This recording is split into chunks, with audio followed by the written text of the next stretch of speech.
I just can't. Okay, so Alex Kurtzman did another interview for TrekMovie.com proving just why he should not have anything to do with a Star Trek series ever in the history of the freaking world. I couldn't even get past the first part of the quote, which I'm covering with my hands right now. I can't even look at the screen. He said, people were asking, okay, Starfleet Academy, I think is a good idea. I have no problem with them doing 90210 in space because, like those couple of scenes in First Contact where they have to educate Lily and Zephyr and Cochrane about what Starfleet and Star Trek Future is, it's a real good opportunity to teach people what Star Trek is, what Starfleet is, and show this wonderful utopian, future and everything that Gene Roddenberry created. It's a good way to do it, and you're focusing on younger characters. It is a good way to get new people in when they're younger without having to totally patronise them and try and get them as kids by doing a kid show like they did with the failed Prodigy and so forth. But once I heard, because a lot of people were saying this is a bad idea, I'm like, I think this could be really good. I thought they should have done it years ago. They were going to do an Starfleet Academy film instead of Star Trek 6. I'm glad they did Star Trek 6, but I felt they could have done that on its own as well. But yeah, once I heard they were doing it in the post-Discovery 32nd century, I was like, oh, this is not going to work. It's not going to work for many levels. One, the 32nd century universe they've created just doesn't make sense. It doesn't work. On most levels, nothing's changed in 900 years, but then a couple of things that are ridiculous have changed, like the nacelles that don't attach, and just because it makes it better for manoeuvring somehow, it makes no sense. They just had to do something. It's just none of it works. But here's the thing in the quote that drives me nuts, okay?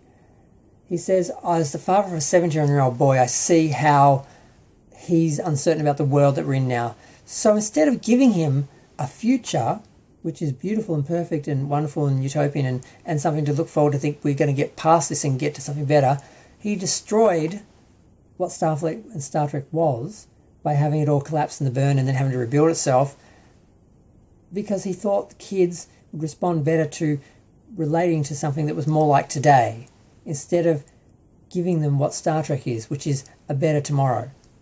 Now it's just like, let's just rebuild and try and build something, which is what we're trying to do today.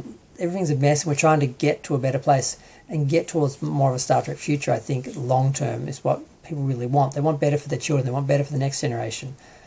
And it's a struggle now. That's what we live in.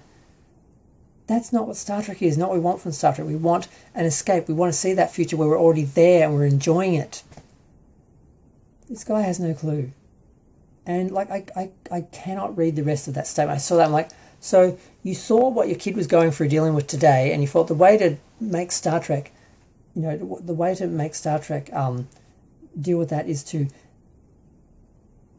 crush it and bring it down to where we are now today, so your kid can relate to it, instead of giving him something to open his mind and think of something better and different and go somewhere different. Instead, it's like, it's just this lack of vision. They cannot understand, they cannot conceive of and understand Gene's vision and what he created. They can't appreciate it, they never got it, and they just keep tearing it down to our level because all they can do is just reflect what they know, which is today.